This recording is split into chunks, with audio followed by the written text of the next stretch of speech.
الحمد لمن قدر خيرا وخبالا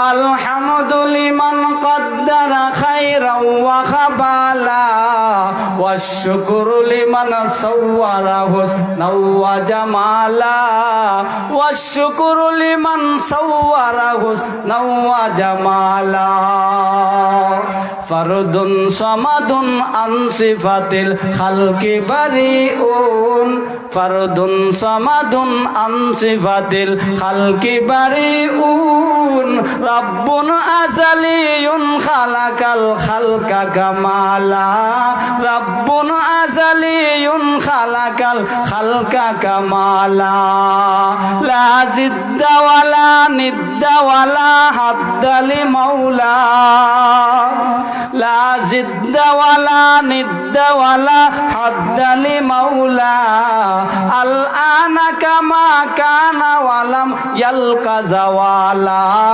الآن كما كان ولم يلق زوالا আওয়াজ করে বলেন আল্লাহু আকবার আরেকটু জোরে বলেন আল্লাহু আকবার হে মুসলমান আল্লাহর গোলাম আমার মালিক আপনাকে আমাকে অসংখ্য অজস্র নিয়ামত দিয়েছেন রে গোলাম এর মধ্যে আল্লাহ তাআলার পক্ষ থেকে বিশেষ 4টা নিয়ামত আল্লাহ আপনাকে আমাকে দিয়েছেন যেই নিয়ামতের কথা কোনোদিন মালিকের কাছে দরখাস্ত করি নাই বলি নাই তারপরও আল্লাহ আপনাকে আমাকে দিয়েছেন এক নম্বরে আল্লাহর দেওয়া বিশেষ নিয়ামত হলো আল্লাহ আপনাকে আমাকে মানুষ বানাইছেন আমার মালিক যদি চাইতেন আপনাকে আমাকে মানুষ না বানায়া হাইওয়ান জানোয়ার কুকুর শিগাল বাঘ বালক বানাইতে পারতেন এমন শক্তি আর ক্ষমতা আমার মালিকের ছিল কি ছিল না তো আমার মালিক কত বড় মেহেরবান না চাওয়া সত্ত্বেও আল্লাহ আপনাকে আমাকে মানুষ বানাইছেন 2 নম্বরে আল্লাহর দেওয়া বিশেষ নিয়ামত আমার মালিকের কাছে কোনোদিন দরখাস্ত করি নাই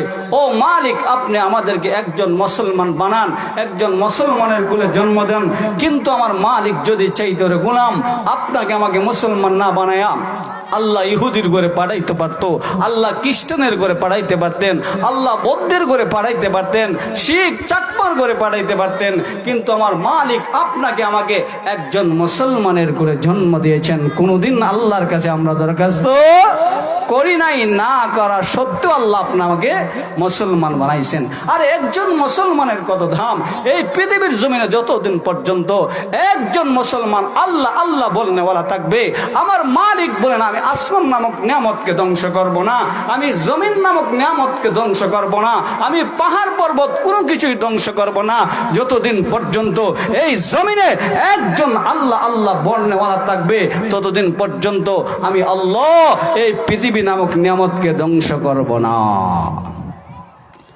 মুসলমানি বোধ গরদন হাদান এনানে খুদ বদস্তে খাজদাদন গর্ব সুরত আদমে ইনসাবুদে আহমদ বু জাহল হামেকসাবুদে আদমিরা আদমিয়ত লাজমাস উদেরা গর্বুনা বাসদ হায় জামাস হে মুসলমান আল্লাহর গোলাম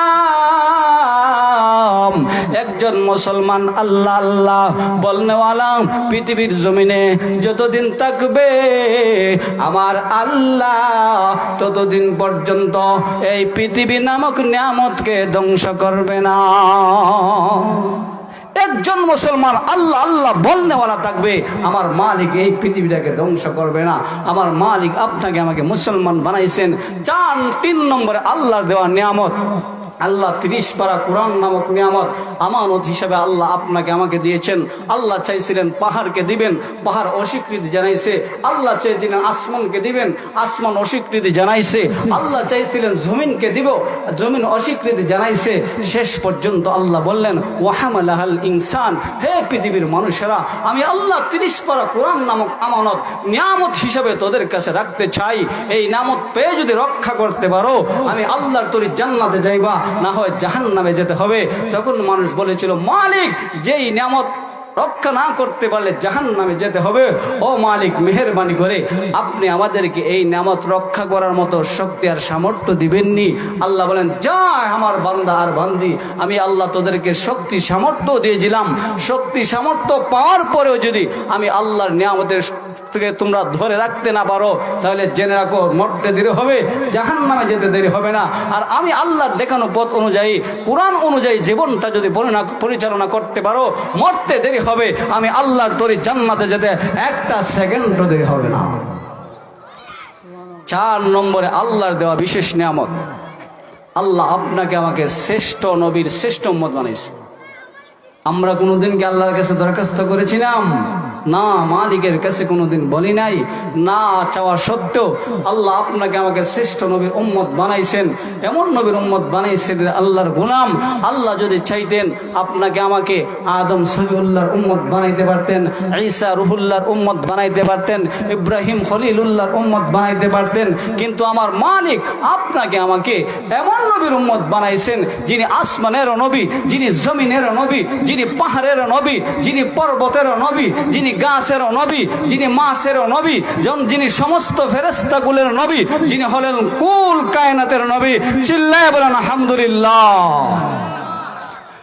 ও মুসলমান, আমরা পরিষ্কার ভাষায় বলে দিতে চাই, এই 95 বাংলার মুসলমানের জমিনে, যেই জমিনে আল্লাহু আকবারের ধ্বনিতে সূর্য উঠে, আল্লাহু আকবারের ধ্বনিতে সূর্য ডুবে, যেই জমিনে লক্ষ লক্ষ আল্লাহর ওলিরা বিচরণ করে, লক্ষ লক্ষ আল্লাহর ওলিরা শাহিদ আছে, অতএব এই পবিত্র জমিনে কোন নাস্তিক আর মুরতাদ যদি আমার নবীর বিরুদ্ধে কথা বলে, কোরআনের বিরুদ্ধে কথা বলে, আল্লাহর বিরুদ্ধে কথা বলে, এই নাস্তিক মুরতাদের জায়গা পবিত্র বাংলার জমিনে হবে না, হতে পারে না। চিল্লায় বলেন মুসলমান ঠিক কিনা? কারণ আমরা তো মুসলমান বীরের জাতি, আমরা কোনো পরাশক্তিকে ভয় করি না, ভয় করতে পারি না। আমেরিকা পরাশক্তি হতে পারো, আমরা ভয় করি না। রাশিয়া পরাশক্তি হতে পারো, আমরা ভয় করি না। ব্রিটেন পরাশক্তি হতে পারো, আমরা ভয় করি না। ভারত পরাশক্তি হতে পারো, পারমাণবিক অস্ত্রের মালিক হতে পারো, আমাদেরকে হুমকি আর দামকি দাও। আরে আমরা তো মুসলমান, খালেদ বিন ওয়ালিদের উত্তরসূরি, আবু বকর সিদ্দিকের উত্তরসূরি, ওমর ফারুকের উত্তরসূরি। অতএব মুসলমান যখন মাথায় কাফনের কাপড় পরিধান করে, বুকের শাহাদাতের তামান্না নিয়ে, সবচাইতে বড় পারমাণবিক অস্ত্র লা ইলাহা ইল্লাল্লাহর স্লোগান দিয়ে যুদ্ধের ময়দানে ঝাঁপিয়ে পড়বে, বিশ্বের সকল বাতিল শক্তি মুসলমানের পায়ের নিচে মাথা নত করতে বাধ্য হবে, ঠিক কিনা মুসলমান? আমি আপনাদেরকে বলতে চাই, ইসলামের জন্য, কোরআনের জন্য, আল্লাহর জন্য জীবন দিতে হয়, জীবন দিব, শাহাদাত বরণ করতে হয়, শাহাদাত বরণ করব। কে কে রাজি আছেন? দুটো হাত উঠে আমার মালিককে দেখা দেন। আল্লাহ সকলকে দ্বীনের মুজাহিদ হিসাবে কবুল করে নেন। মুহতারাম হাজিরিন, আপনারা দেখেছেন গত 15 বছর যাবৎ যেই পরিমাণ নাস্তিক মুরতাদেরা বাংলার জমিনে মাথা নাড়া দিয়ে উঠেছিল, ওরা আমার নবীর বিরুদ্ধে কটূক্তি করেছিল, আমরা তাদের দাঁত ভাঙা জবাব দেওয়ার জন্য শাপলা চত্বরে বুকের তাজা রক্ত দিয়ে বাংলার জমিনে প্রমাণ করে দিয়েছি, আমরাই হলো এই জমিনে হক্কানি উলামায়ে কেরাম, খাঁটি আশিক রাসূল, আর কেউ হতে পারে না। আমরা নবীকে সৃজন আলী মহব্বত করি না, আমরা রসুলকে সব সময় মহব্বত করি। শুধু সৃজন আসলেই রসুলকে মহব্বত করি এমন নয়, আমাদের মহব্বত মরণ পর্যন্ত আছে, থাকবে। আজকে আপনারা দেখেছেন আন্তর্জাতিক খতমে নবুয়ত সম্মেলন সরওয়ারিয়ত দেওয়া হয়েছে। এতদিন পর্যন্ত দুঃখের বিষয়, বাবুনগরী আল্লামা আহমদ শফী খতমে নবুয়ত কাদিয়ানীদেরকে কাফের ঘোষণা করার জন্য কত চেষ্টা করেছেন, কিন্তু তারা দেখে যেতে পারেন নাই।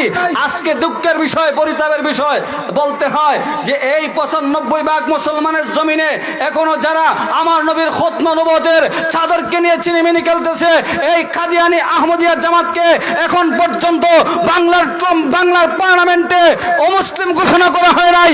আমরা মুসলমান, এর চাইতে বড় পরিতাপের বিষয় আর কিছু হতে পারে না। হিন্দুরা তাদের পরিচয় দিয়া, হিন্দুর পরিচয় দিয়া তারা বাংলাদেশের নাগরিক হিসাবে দেশে বসবাস করুক, আমাদের কোনো বাধা নাই। বৌদ্ধরা তাদের বৌদ্ধ কোনো আপত্তি নাই, খ্রিস্টানরা তাদের খ্রিস্টান পরিচয় দিয়ে বাংলাতে বসবাস করুক, আমাদের আপত্তি নাই। কিন্তু কাদিয়ানীরা মুসলিম জামাত হিসাবে অমুসলিম হয়ে বাংলার জমিনে থাকবে আর মুসলমান দাবি করবে, খতনা নবুয়তের চাদর নিয়ে টানাটানি করবে। আমার নবীজি বলেছেন আমি শ্রেষ্ঠ। আর ভাষায় বলে দিতে চাই, আজকের গণজোয়ার প্রমাণ করে দিয়েছে সরওয়ারি উদ্যানে বাংলার মানুষ ইসলামকে মহব্বত করে, কোরআনকে মহব্বত করে, আল্লাহকে মহব্বত করে, নবীকে মহব্বত করে।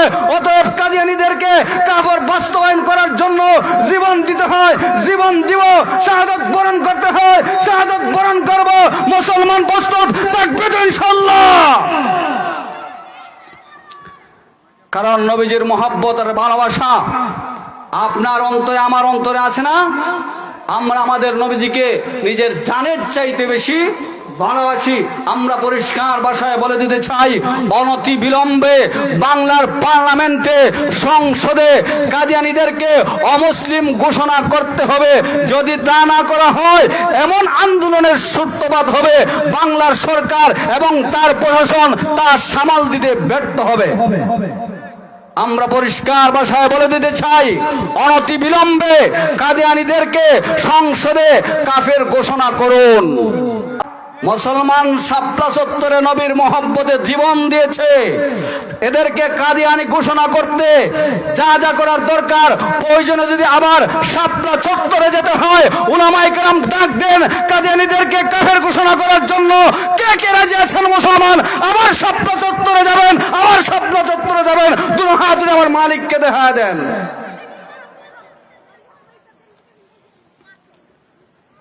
কারণ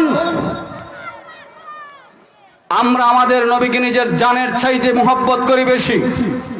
স্ত্রীর সন্তানকে বিধবা করতে পারি, সন্তানকে এতিম করতে পারি, আমরা সব কিছু উৎসর্গ করে দিব। এরপর আমার মায়ের নবীর বিরুদ্ধে কথা বলবা, সেটা বাংলার তৌহিদি মুসলমান কখনো মেনে নিতে পারে না, মানবে না ইনশাআল্লাহ।